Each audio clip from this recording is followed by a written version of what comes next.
வணக்கம் and welcome to cinema matrix. இந்த வீடியோவில் எதை பற்றி பார்க்க போகிறோம் அப்படின்னா, திவ்யா வந்து பார்த்தீங்கன்னா உடஞ்சு அழுறாங்க. எதுக்காக அப்படின்றத நம்ம டீட்டெயிலாக இந்த வீடியோவில் பார்க்கலாம். அதுக்கு முன்னாடி நம்மளோட சேனலை நீங்கள் சப்ஸ்கிரைப் பண்ணாமல் சப்ஸ்கிரைப் பண்ணி சப்போர்ட் பண்ணுங்கள். அவங்க அழுறதுக்கான முக்கியமான காரணம் யாருன்னு பார்த்தீங்கன்னா, வியானா அண்ட் தென் பார்கவ், அமித் பார்கவ் அப்படின்னே சொல்லலாம். சாப்பாடு வந்து பரிமாறுறாங்க எல்லாருக்குமே டென்ஷனில். ஏன் டென்ஷன்னா, Bigg Boss multiple times battery மாற்றுங்கன்னு சொல்லிட்டு அனௌன்ஸ் பண்ணிட்டாரு. அவங்களே தான் மாற்றுறோம் அப்படின்ற மாதிரி அவங்களுக்கு ஒரு சுச்சுவேஷன். ஏன்னா அவங்க ஜெயிலுக்கு போகிறாங்க, அவங்க தான் எல்லா வேலையும் பண்ணணும் அப்படின்ற பட்சத்தில் சர்வ் பண்ணுறாங்க. அண்ட் தென் பேட்டரியை மாற்றணுன்ற ஒரு மைண்ட் செட் இருக்குது, ஜெயிலுக்கு போக போகிறாங்கன்ற ஒரு மைண்ட் செட் இருக்குது. இதெல்லாம் வந்து அவங்க மண்டையில் வந்து பார்த்திங்க அப்படின்னா ஒரு டென்ஷனை க்ரியேட் பண்ணுது. அப்போ வியானா வந்து நெய் கேட்குறாங்க. அவங்க வந்து நெய் போடுறப்ப தட்டில் வந்து தட்டி போடுறாங்க அந்த ஸ்பூனை வச்சு. அது வந்து வியானாக்கு பிடிக்கல. அந்த தட்டி போட்டுட்டு அந்த ஸ்பூனை தூக்கி ஸ்கிங்கில் போடுறாங்க. அதுவும் வந்து வியானாக்கு பிடிக்கல. அதை வந்து பக்கத்தில் அமித் பார்கவ் நின்று பார்க்குறாரு. இந்த விஷயங்கள்லாம் வந்து நடக்குது. அவங்க அங்கேயே வந்து வியானா என்னக்கா அப்படின்ற மாதிரி கேட்குறாங்க. சரி டென்ஷனில் பண்ணிட்டேன் அப்படின்ற மாதிரி அவங்க வந்து வெளியே வந்துடுறாங்க. இந்த விஷயத்த வியானா வந்து எல்லாத்தையுமே வந்து சொல்கிறாங்க, எப்படி சாப்பிட்றது இந்த மாதிரிலாம் பண்ணலாம் அப்படின்ற மாதிரி சொல்கிறாங்க. அமித் பார்கவ் வந்து பார்த்திங்க அப்படின்னா பார்த்தாரு, நீங்கள் வந்து வேணால் அவங்கள வேணால் சாட்சிக்கு எடுத்துக்கோங்க, ஏன்னா அப்படி பண்ணது வந்து ரொம்ப ஆக்வர்டாக இருந்தது அப்படின்ற மாதிரி திவ்யா வெளியே வந்து வியானாண்ட கேட்டப்போ சொல்கிறாங்க. அப்போ அமித் மேலே அவங்க வந்து கோவப்படுறாங்க. ஏன்னா நேராக அங்கேயே ஒரு விஷயம் நான் பண்ணுறப்ப அவர் அமித் பக்கத்தில் தான் இருந்தார், அங்கேயே கேட்கலாம்ல, வெளியே வந்து ஏன் முதுகு பின்னாடி பேசுறது அப்படின்ற மாதிரி அமித்தையும் வந்து பார்த்திங்க அப்படின்னா அவங்க திட்டிட்டு போய் உட்காந்துடுறாங்க. சாப்பிடாம ரொம்ப நேரம் இருக்காங்க. கொஞ்ச நேரம் கழிச்சு விக்ரம் வந்து சாப்பிட்டீங்களா எல்லாருன்னு கேட்குறாங்க.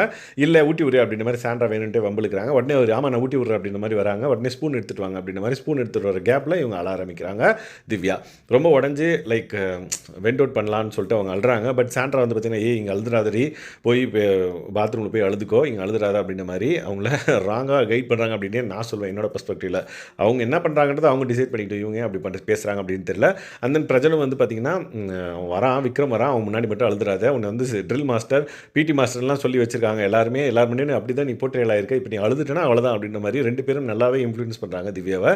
அவங்க ஓரளவுக்கு கண்ட்ரோல் பண்ணி கண்ணிலேருந்து அந்தளவுக்கு தண்ணி வராமல் அப்படியே வந்து பார்த்திங்கன்னா சமாளிச்சிட்டாங்க. ஸோ அவங்க அந்தளவுக்கு வந்து அழுறதுக்கு காரணம் என்னென்னா, இவ்வளோ ஸ்ட்ரெஸ்ஸில் நான் வந்து சாப்பிடணுமா அப்படின்றதுக்காக தான் சாப்பாடை ஓரம் வச்சுட்டு கொஞ்சம் நேரம் உட்காந்துட்டு இருந்தாங்க. எப்போ பார்த்தாலும் ஸ்ட்ரெஸ்ஸோடையே ஒரு மனக்கவலையோடையே சாப்பிட்ற மாதிரி. பட் சரி கொஞ்சம் நேரம் வெண்ட் அவுட் பண்ணலாம் அப்படின்ற மாதிரி இப்போ அழுறாங்க, அழுதுட்டு அப்படியே சாப்பிட்றாங்க அப்படின்னு சொல்லலாம். ஸோ டெய்லி இதே மாதிரி இருக்குது, கொஞ்சம் பாஸ் விட்டு சாப்பிட்லான்னு பார்த்தா அதை வந்து அவங்களால கண்ட்ரோல் பண்ண முடியல. இப்போ அழுதுட்டு கொஞ்சம் நேரம் சாப்பிட்டு அதுக்கப்புறம் விக்ரம் வரத்துக்குள்ளே அந்த அழுகையை வந்து எப்படியோ மேனேஜ் பண்ணி ஸ்டாப் பண்ணிக்கிட்டாங்க. ஸோ இந்த மாதிரி நிறைய விஷயங்கள் பிக் பாஸ் வீட்டுக்குள்ளே நடக்குது. திவ்யா வந்து இந்தளவுக்கு வெண்ட் அவுட் பண்ணணும்னு சொல்லிட்டு தான் அவங்க வந்து அழ ஆரம்பிக்கிறாங்க. அதையும் வந்து ஸ்டாப் பண்ணுறாங்க. ஏன்னா வெண்ட் அவுட் பண்ணால் தான் வந்து அடுத்த கட்டத்துக்கு மூவ் ஆக முடியும். அதை அப்படியே பேக்கேஜாக வச்சுன்னு நம்மளால் மூவ் ஃபார்வர்ட் ஆக முடியாது. அதை வந்து அவங்க பண்ணலான்னு நினைக்கும் போது சாண்ட்ரா அந்த பிரச்சனை வந்து இன்ஃப்ளூயன்ஸ் பண்ணுறாங்க. இதை பற்றி என்ன நினைக்கிறீங்கிறத கமெண்ட் பண்ணுங்கள். இந்த மாதிரியான பிக் பாஸ் அப்டேட்ஸ் நீங்கள் தெரிஞ்சுக்கணும் அப்படின்னா நம்மளோட சேனலை சப்ஸ்கிரைப் பண்ணாமல் சப்ஸ்கிரைப் பண்ணி சப்போர்ட் பண்ணுங்கள். Thanks guys, by.